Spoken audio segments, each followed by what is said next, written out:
You're listening to the Hour of the Time. I'm William Cooper.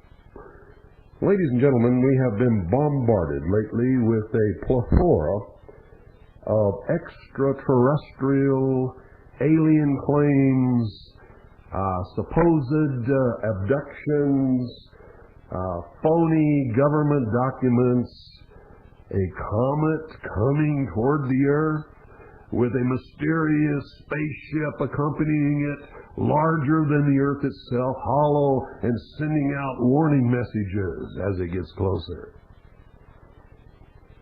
And I could go on and on and on. What is going on? And who is bringing it about? And what is its purpose? Ladies and gentlemen, we're going to be exploring some of the things that are being perpetrated upon us, and we're going to try to answer some of those questions, and some of those answers are just going to boggle your mind. Don't go away. I'll be right back.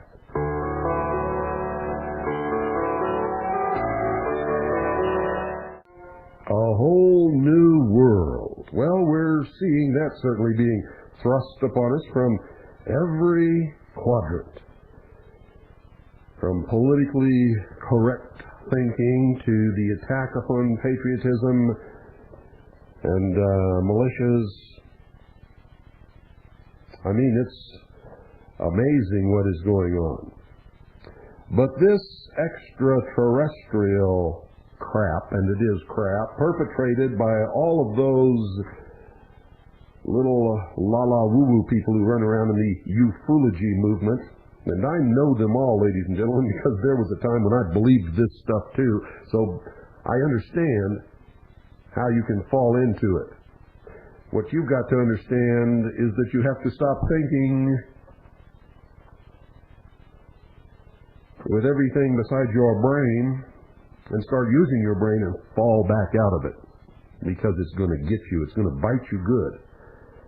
This stuff is dangerous. And when you begin to use the gray matter between your ears to question it and to check it out, it all falls to pieces like snow melts in your hand. There's absolutely no substance to it, no proof, no evidence. Only conjecture, lies, hoaxes, doctored photographs, outright fake photographs. And most of it can be directly connected to the mystery religions with no problem whatsoever. Go to some of these UFO conventions and shows and symposiums and just listen. That's all you got to do is listen. If you have any background in studying the symbology of the ancient mysteries and the so-called fraternal orders, this stuff falls apart right in front of your eyes. Let me just go over some of it with you. Nobody in the world was concerned about extraterrestrial life forms or flying saucers until World War II, when some of our pilots and other pilots reported seeing so-called Foo Fighters, which would fly up alongside of our bombers on their bombing missions and sort of accompany them for a while, during which time the electrical systems on the bombers would fail. They would have to abort their mission and go back to their home base. Those that did not crash due to the failure of their electrical systems. And this was a big mystery, but nobody attributed it to extraterrestrial visitation or alien life forms or flying saucers or anything else. They thought it was a German secret weapon. And guess what, folks? It was. After the war, we recovered documents and technology that showed us that the Germans had perfected these remote-controlled craft to disable the electrical systems on our bombers by the propagation of a tremendous electromagnetic field. And that's who was using them, and that's what they did. And And there was nothing any more mysterious about them than the fact that nobody had ever seen it before. We also discovered that the Nazi scientists in Hitler's super weapons program had developed flying disc-shaped craft. Most of them were propelled by turbine jet engines. And we recovered documentation, we recovered plans, we recovered pieces of the technology and brought it all back here with an awful lot of the scientists, some of whom went to the Soviet Union and others were taken to other countries by whoever happened to venture upon them first. And this technology was exploited in secret by the United States government, the government of Canada, Great Britain, probably Australia, and who knows who else. A couple of senators who were visiting the Soviet Union watched two of these disc-shaped craft take off from a Soviet military base and reported that to the United States government when they returned. Their report was classified secret. It's not classified anymore. I have a copy of their complete report. It tells us that the Soviet Union had also developed these disc-shaped flying craft. Nothing extraterrestrial about them, nothing alien about them. The only mystery was that nobody had ever seen them before. And since all governments denied any knowledge of this technology or of these craft, people began to look elsewhere for the answers. Sort of like having your television set fail in your living room, and instead of walking over to see if one of the children had unplugged the set from the wall, you go down and purchase a plane ticket and fly off to New York or London in order to try and snoop around and see what happened to your TV set. Must have been those dastardly Englishmen. See how silly it is, folks? The very idea, when you really begin to examine these things logically, the idea that we see something flying in our atmosphere and we don't know what it is, that it must have come from some star system millions of light years away, is ludicrous. It doesn't even begin to pass any kind of common sense test or any process of logic or reasoning whatsoever. If it's flying in our atmosphere, ladies and gentlemen, the absence of proof that it came from anywhere else, it belongs to this earth. Came from this earth, was built by somebody on this earth, or is a manifestation of some kind of law of science that maybe we don't understand on this earth. You see, because there is no evidence anywhere, no one is in possession of any evidence of any kind whatsoever that extraterrestrial life exists anywhere in the universe, much less that it has ever visited this earth, if in fact it does exist. There is no evidence that anything that has seen or appeared or flown through or touched or been seen by anyone here on this earth has come here from any place else other than this earth, or was built any place other than this earth. No piece of physical evidence has ever been recovered that cannot be explained as being a technology that already exists on this earth, or a metallurgy that already exists on this earth and is of earthly origin. And that is the truth.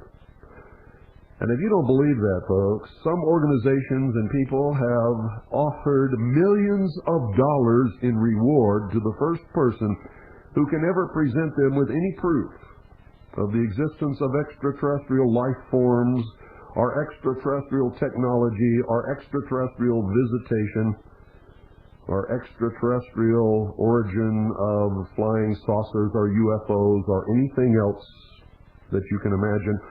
Not one single person, including all of these people who assure you that they do have proof, have ever stepped forward to claim any of those awards or rewards whatsoever. Because there isn't any proof. They don't have any proof. I watched one day, I watched these bullshit artists one day sitting in the desert of Nevada on this little platform built specially for Larry King, for the Larry King show, while he trooped across your television set several of these so-called experts who have proof. We watched Stanton Friedman and many of these other people sit there and tell us about all the proof that they have that proves absolutely that extraterrestrial life exists and it is visiting this earth, but yet not one person presented not one iota of any of that proof during that show or any other show or any lecture or any videotape or any radio interview in their history. They always have it. It always exists, but they never ever show it to you. Everything that they show you can be explained, is not of extraterrestrial origin, or is just outright provable hoaxes, lies,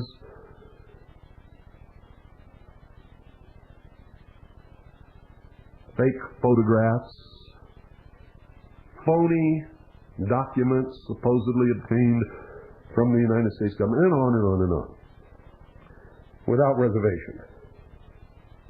I have studied this for many years. I have looked at everything that they say is proof. I have examined every document.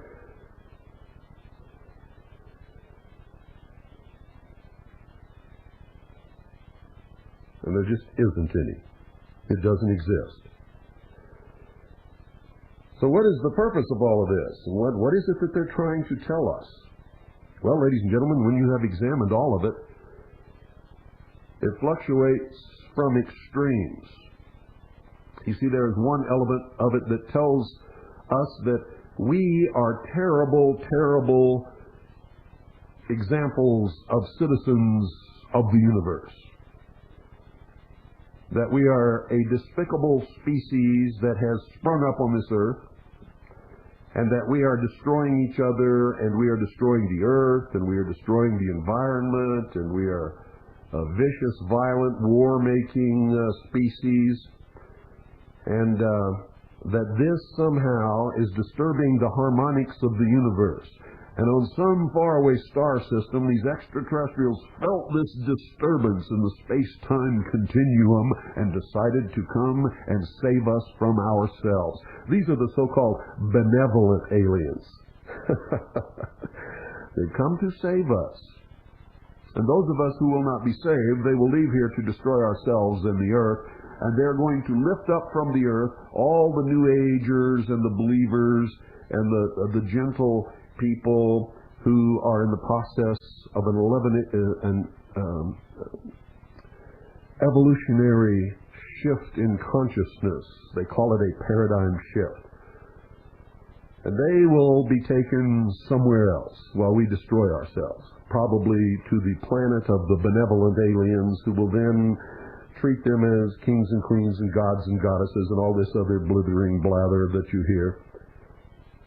Ain't so, ain't going to happen. Sort of like the fundamentalist invention of the rapture. That's not going to happen either. But they are basically the same thing. Escapism is what it's called. And since the benevolent aliens are going to save me, I don't have to be involved in worldly things. I don't have to care about what Clinton does or Gaddafi does or Saddam Hussein or the Russians. I don't have to be concerned about what happens in Bosnia or even down the street from my house. Who cares if you get mugged? You are the bad, despicable people, and I'm going to be lifted up, and I'm going to be saved. So none of this means anything to me. That's the general attitude of the people who believe in the benevolent space brothers are going to lift me up proposition, just like it is the attitude of Christians who believe they're going to be raptured. I wonder what's going to happen to the minds of these people when they find out that none of it is going to occur. They're going to be stuck here to solve their problems, and they're going to be subjected to whatever happens in this world because they're not going anywhere at all. And the other part of this benevolent space brother thing is that, the space aliens are very upset about the situation here, and while their policy is normally not to interfere in the development of other species on planets outside of their own, they have seen that it's gone so far now that at some future date they're going to intervene and destroy all of the bad people on the earth, and the only people who will be left will be the people who have made this paradigm shift into the politically correct thinking attitude of the New World Order. They're going to give up all weapons.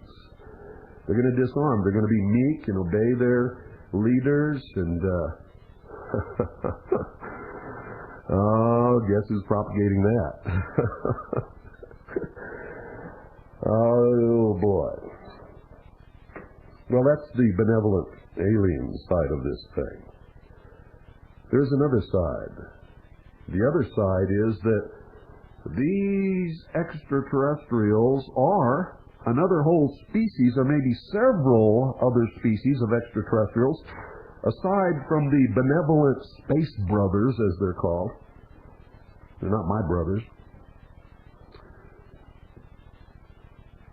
Are here to suck our blood and steal our genetics and crossbreed with us and eat us and destroy us and take over the earth and take all of the minerals and wilderness, timber, gold and silver and all of that stuff.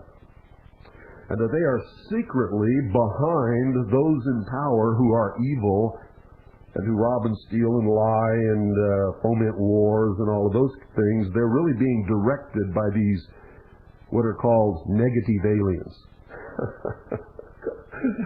They're negative. I don't know if it's -1 or -50. You know, I'd like to see, and they skip the 0. You know, in my estimation, they're all 0 aliens, to tell you the truth, because none of them exist. It's all in your mind. It's the biggest blathering babble of crap I have ever seen in my life, and I have waded through all of it. There's not one corner of it that I have investigated, that I have not investigated. There's not one of these people that I have not looked into. Stanton T. Friedman, the nuclear physicist. Guess what, folks? We investigated his whole life and his employment.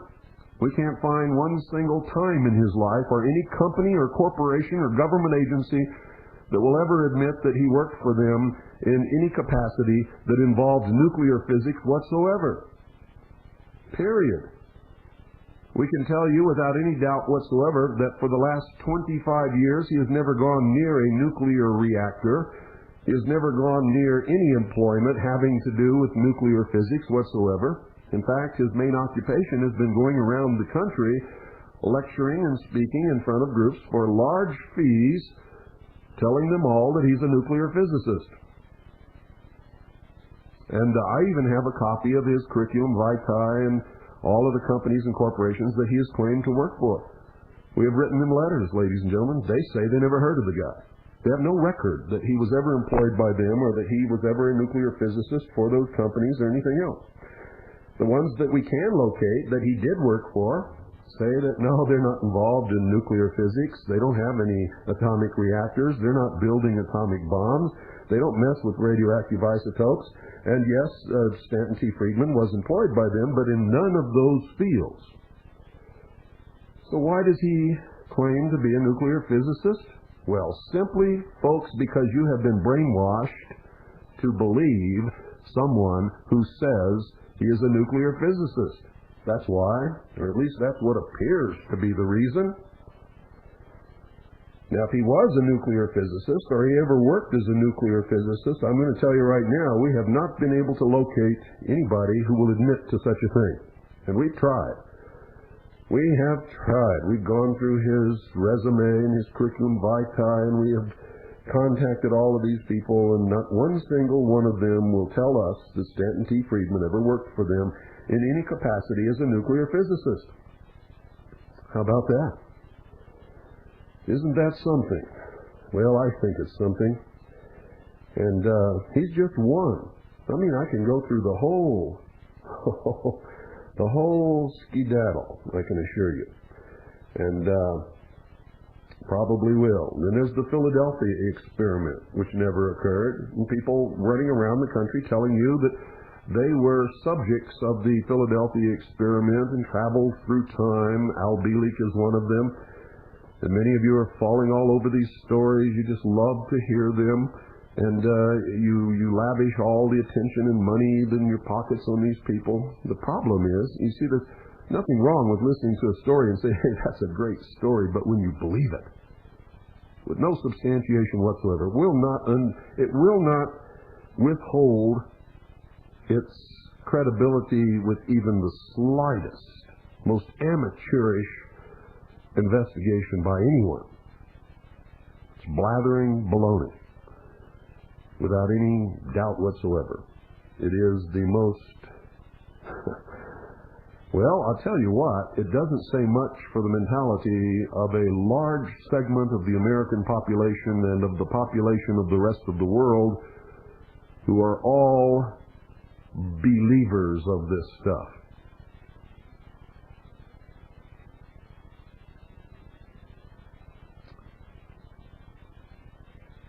In fact, it portends a terrible future if that is the type of minds that are voting for politicians, that are determining the directions of corporations and companies and businesses, that are determining the social welfare of people, that are, well, in fact, if they're making any decisions about anything at all, we're in big trouble. Big trouble. And I mean really big trouble, because, folks, that is not the kind of people that you want. What is it, this head that lives without a body, a monstrous thing that enslaves every woman, destroys every man who stares into its eyes, a thing that couldn't die? Oh yes, green slime. How about that? Well, folks, listen to this. I got something here I want to give to you. I want to tell you about this because I think you need to know.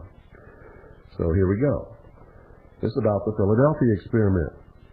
I want you to listen very carefully because I'm going to tell you the truth about it.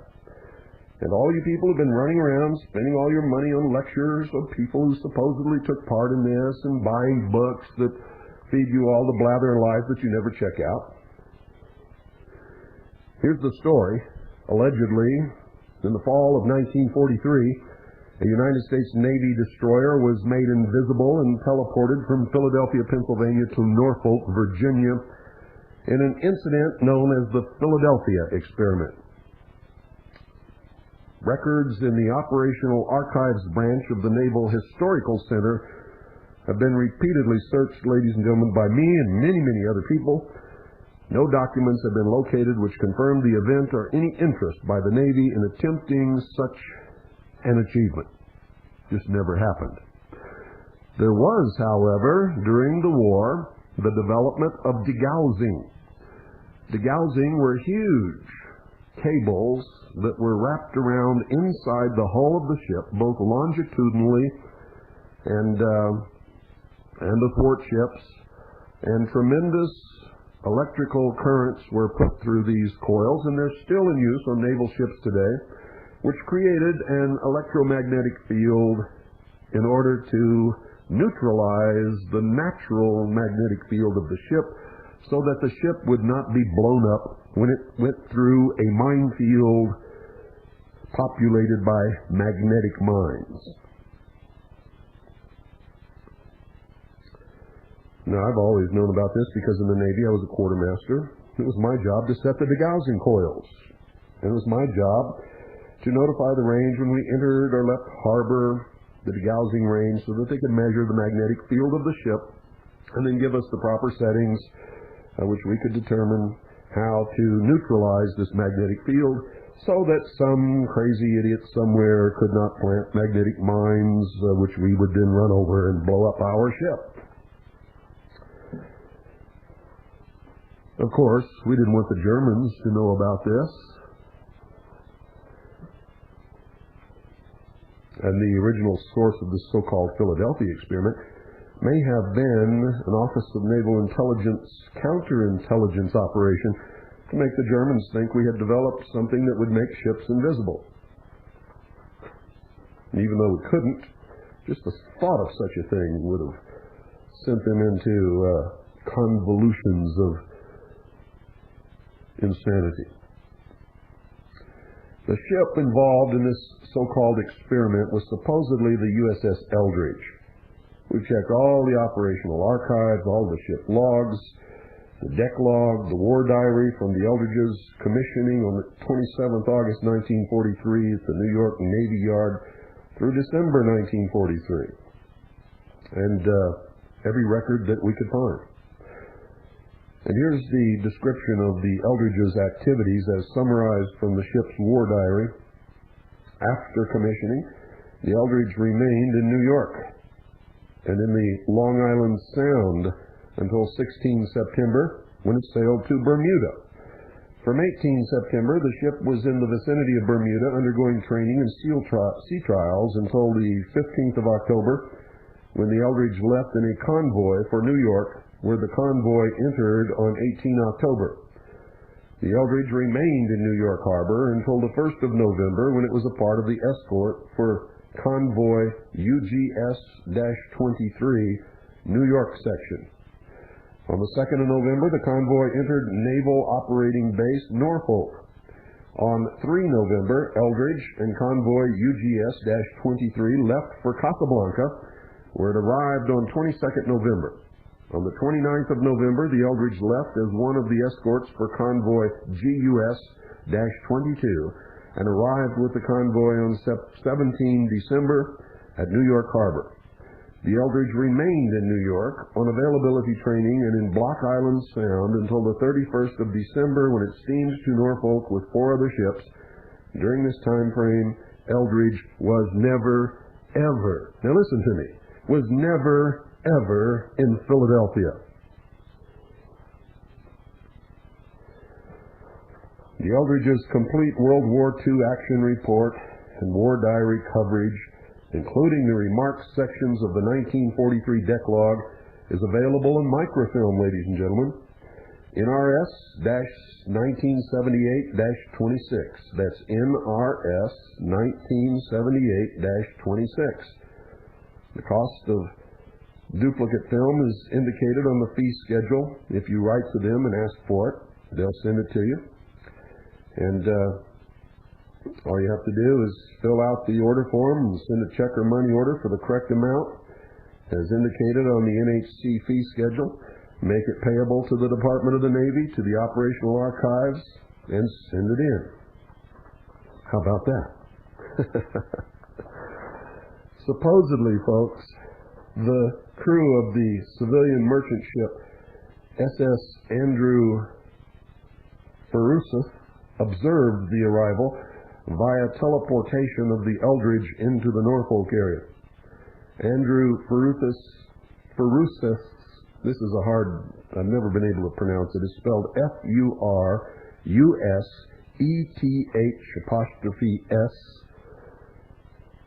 Feruseth's movement report cards are in the 10th Fleet Records, transferred to the Textual Reference Branch, National Archives and Records Administration, 8601 Adelphi Road, College Park, Maryland, 20740-6001. The cards list the ship's ports of call, the dates of the visit, and convoy designation, if any. The movement report card shows that Andrew Feruseth left Norfolk with convoy UGS-15 on the 16th of August 1943 and arrived at Casablanca on the 2nd of September. The ship then left Casablanca on the 19th of September and arrived off of Cape Henry on the 4th of October. Andrew Feruseth left Norfolk with convoy UGS-22 on the 25th of October and arrived at Oran on 12 November. It's the 12th of November.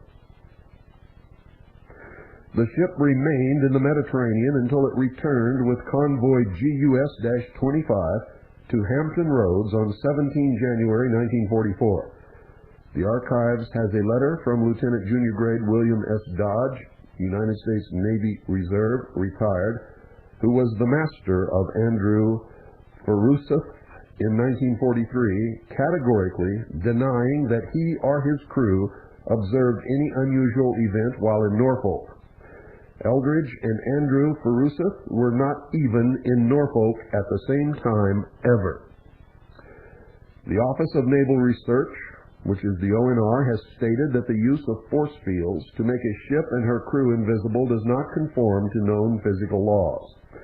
The Office of Naval Research also claims that Dr. Albert Einstein's unified field theory was never completed. During 1943 and 1944, Einstein was a part-time consultant with the Navy's Bureau of Ordnance, undertaking a theoretical research on explosives and explosions. There is no indication that Einstein was involved in research relevant to invisibility or to teleportation. The Office of Naval Research's information sheet on the Philadelphia experiment can be obtained, ladies and gentlemen. The Philadelphia experiment has also been called Project Rainbow. A comprehensive search of the archives has failed to identify any records of a Project Rainbow relating to teleportation or making a ship disappear. In the 1940s, the codename Rainbow was used to refer to the Rome-Berlin-Tokyo axis. The Rainbow plans were the war plans to defeat Italy, Germany, and Japan. Rainbow 5, with a Roman numeral V, the plan in effect on 7 December 1941 when Japan attacked Pearl Harbor, was the plan the U.S. used to fight the Axis powers. Now, some researchers have erroneously concluded that degaussing has a connection with making an object invisible. I can assure you and everybody who's ever sailed in a Navy ship that has degaussing on board, and the degaussing is always used, ladies and gentlemen, can assure you that no such thing has ever happened or can happen. Degaussing is merely a process in which a system of electrical cables are installed around the circumference of a ship's hull, running from bow to stern on both sides, and athwart ships, which is around the circumference of the ship, usually somewhere near the center of the ship, where a measured electrical current is passed through these cables to cancel out the ship's magnetic field. That's all it is. Degaussing equipment was installed in the hull of Navy ships and could be turned on whenever the ship was in waters that might contain magnetic mines, usually shallow waters and combat areas. It could be said that degaussing correctly done makes a ship invisible to the sensors of magnetic mines, but to nothing and to no one else. You see, the ship always remains visible to the human eye. It remains in the time and in the geographical area where it always was when the degaussing was turned on. Radar can still detect it, and underwater listening devices can still hear it. I've searched for many years for any substantiation of any of this. There isn't any.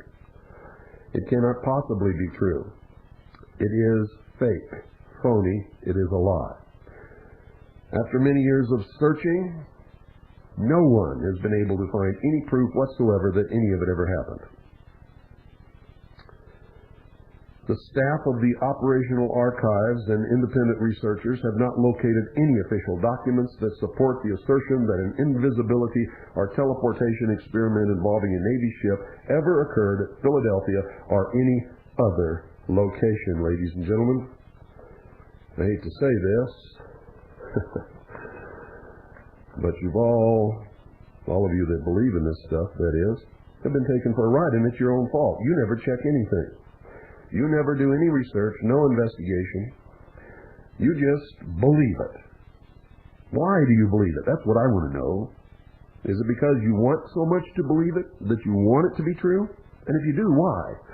I mean, what is the advantage in wanting that to be true, especially with the more macabre and gruesome aspects that are supposedly connected with this thing? Why is it that you all think that there is something, that needs to be true about all of this? I can't figure it out. Can't figure you out. Doesn't make sense. Isn't the world interesting enough without having to invent all this? I find that reality is much more interesting and strange and scary than inventing all of these things that are not true. We're going to examine more of these things, and I'm going to pin some hoaxers to the wall on one of these more recent efforts of these people. Yes, I am, and you're going to hear it. And a lot of you are going to like it. And all of you Looney Tune, wacko, woo-woo people who are always writing me nasty letters because I'm popping your bubbles, get your pen and paper ready because you got a whole bunch more to write. Because I'm not only going to pop them, I'm going to wrap them up in nice, shining paper and stick them right in your ear.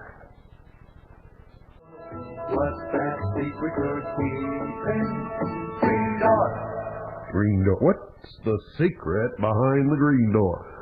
Well, you know that at one time there was a green door in the Pentagon. In fact, in most military buildings, inside there was a sort of a green and white paint theme, and in fact all of the doors were green. And yes, in the Pentagon and in the headquarters of the Commander-in-Chief of the Pacific Fleet and in the headquarters of the Commander-in-Chief of the Atlantic Fleet and headquarters of the United States Army, Europe, there are secrets.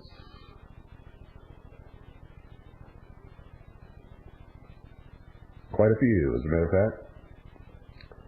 None of them have anything to do with extraterrestrials whatsoever, or with invisibility experiments, or making ships or airplanes vanish, or sending them forward or backward in time, or anything else. None of them. And there are just as many new hoaxes and lies and scams coming out now as, in fact, more than there ever have been in the past. Many more. Remember all the Gulf Breeze photos? Remember all of those photographs of the extraterrestrial spacecraft supposedly visiting Gulf Breeze and abducting people? Well, guess what? If you go to the mayor's house in Gulf Breeze and look in his backyard, you'll find that there are these paper lanterns, or there used to be. They're probably not there now. But in his yard he had paper lanterns. You know, like Chinese paper lanterns, Japanese lanterns. And I guess it was for summer night barbecues or something like that. And if you take one of those lanterns, it is exactly what was displayed in the photographs of the so-called Gulf Breeze extraterrestrial UFO visitation ships. All fake. All phony. Every one of them. In fact, most so-called photographs of UFOs or flying saucers have been proven over the years to be obvious fakes. I'll never forget, I went to a UFO thing down in Phoenix one time at a hotel and was introduced to a very famous figure in the UFOlogy movement, Colonel Wendell Stevens. And he had a booth there, a table set up, and he had his latest photograph of the latest genuine UFO extraterrestrial craft from some other planet that was here flying around in our atmosphere. I couldn't help it, folks. I fell to the floor laughing. I could not control my laughter. It just took over. because there, in a 16 by 20 inch photograph, was a picture of a jellyfish in the ocean. And he was claiming to all of the people there that this was an extraterrestrial spacecraft photographed in our atmosphere. Well, he didn't know that for a good portion of my life I was a diver, a deep sea diver, a commercial diver, a scuba diver, a hard hat diver. I even taught diving at the most prestigious diving college in the world, the College of Oceaneering in Wilmington, California. I taught the mixed gas deep saturation course. I taught underwater demolition. I taught a lot of things because I've spent a lot of years and a lot of hours underwater. And I've seen an awful lot of jellyfish, ladies and gentlemen. And that was a jellyfish that somebody photographed underwater in the blue ocean, and Wendell Stevens was presenting it to the world as an extraterrestrial spacecraft, here carrying visitors from other lands far, far away across the universe. And this man is a retired Air Force colonel. Many people believe him just because of that.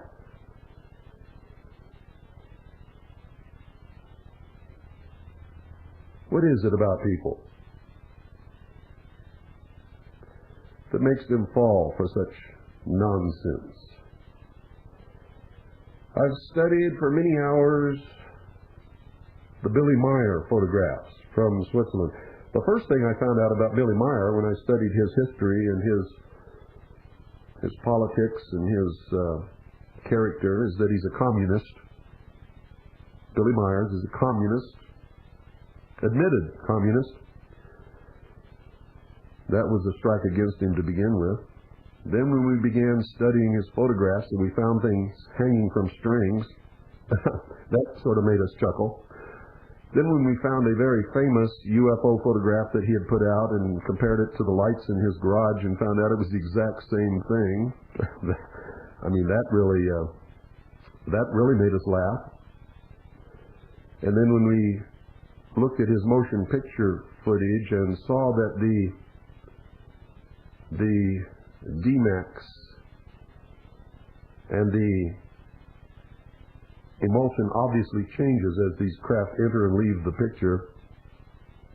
It's a very, very simple jump from there to taking a motion picture of a pastoral background and then just laying over it another film that has a chroma background with these craft in it hanging from a string again, dancing all over the universe, and re-photographing them together. And that's exactly what was done. They say, well, this couldn't possibly have happened because he puts fresh film in his camera every time. Oh, you poor dummies. It's easy for it all to be done somewhere else, put in a fresh film wrapper and given to Billy Meyer so that he can take out the wrapper and undo it in front of you and put it in his motion picture camera and set the aperture down so low that he's really not taking a picture of anything and then send it off to be processed. You're so gullible. Absolutely gullible that it is pathetic. You know, I've often sat down and thought to myself, you know, I know how to make millions off of these people. All I have to do is give them what they want. And it's so easy to manufacture these hoaxes and tell people exactly what they want to hear and make them feel good. That's what Anthony Robbins does. There's no secret to what he does. He doesn't know anything any more than anybody else in the world does. He gets up in front of you and charges you exorbitant amounts of money to tell you exactly what you want to hear. And as long as he does that, you will continue forking shovel loads of money into his pockets. And I think it's great. Only my conscience won't let me do it, so I'm never going to get rich off of you guys. I just can't do it. I wouldn't be able to, I'd get up there and I'd talk for about 10 minutes and I'd be telling you all these things. All of a sudden I would burst out laughing and that would be the end of my career because I wouldn't be able to stop. I couldn't stop myself from laughing. Ay, Chihuahua. But you know what, guys? You deserve it. You asked for it. You're getting what you asked for, so I don't see how in the world you could complain.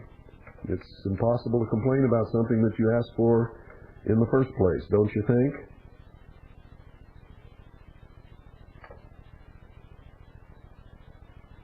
I think so. Check it out. What goes around comes around in the circle of life.